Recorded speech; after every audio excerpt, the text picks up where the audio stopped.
बुलेटिनच्या सुरुवातीला एक महत्त्वाची बातमी। दिल्लीतील राजकारणात देवेंद्र फडणवीसांचा दबदबा वाढणार आहे। संसदीय समितीत फडणवीसांच्या एंट्रीची आता शक्यता वर्तवण्यात येते। फडणवीसांच्या दिल्लीच्या वाराही वाढल्यात, त्यामुळे सध्या राजकीय वर्तुळात तर्क वितर्कांना वेग आलाय। राजधानी दिल्लीच्या राजकारणात देवेंद्र फडणवीसांचा दबदबा वाढणार अशी चर्चा आहे। संसदीय समितीत फडणवीसांच्या एंट्रीची शक्यता आहे। फडणवीसांच्या दिल्लीच्या वाऱ्याही वाढलेत। सध्या राजकीय वर्तुळात तर्क वितर्कांना वेग आलाय। दुसरीकडे आपण पाहतोय विजय वडेट्टीवार काँग्रेसचे नेते यांनी सुद्धा देवेंद्र फडणवीसांबद्दल एक वक्तव्य केलं। मराठी माणूस पंतप्रधान व्हावा अशी इच्छा त्यांनी व्यक्त केली। 2029च्या पूर्वीच फडणवीसांनी पंतप्रधान व्हावे अशी थेट वक्तव्य विजय वडेट्टीवार यांनी केलं। तर दुसरीकडे ज्या प्रकारचे अपडेट आहेत त्यामुळे फडणवीसांच्या दिल्लीच्या वाऱ्याही वाढलेल्या आहेत। दिल्लीतील राजकारणात फडणवीसांचा दबदबा वाढणार। ग्राफिक्सच्या माध्यमातून पाहूयात सविस्तर माहिती।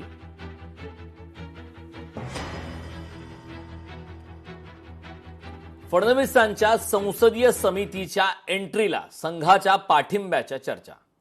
फडणवीसांची संसदीय समितीत एंट्री होणारच, सूत्रांची माहिती। भाजपच्या संसदीय समितीत सध्या एकही मुख्यमंत्री नाही। राष्ट्रीय राजकारणात फडणवीसांची ताकद त्यामुळे वाढणार आहे।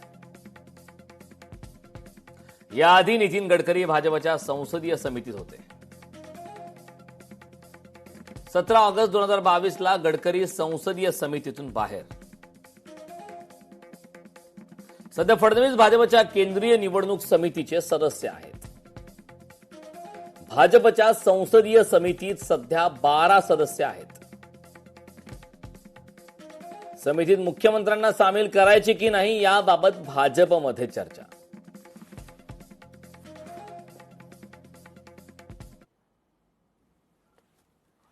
पक्षाने कोणाला कशात कुठल्या त्यांच्या योजनेत येतं तो त्यांच्या पक्षाचा अंतर्गत प्रश्न आहे आणि त्यांच्यात खूप बदल असतात। नितीन नबीलजी झाले, आम्ही कोणीच नितीन नबीलजींना ओळखत नव्हतो।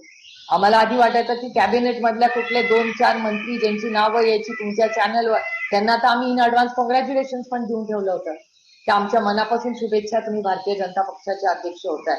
आणि नंतर नितीनजींना संधी मिळाली। त्याच्यामुळे कसं आहे की ह्या गोष्टी प्रत्येक पक्षाच्या अंतर्गत प्रश्न आहे। बीजेपी के घर में क्यों झाकू, त्यांनी कोणाला काय करायचं तो त्यांचा अंतर्गत। लोकशाही मराठी ऐका, पहा, जागरूक रहा।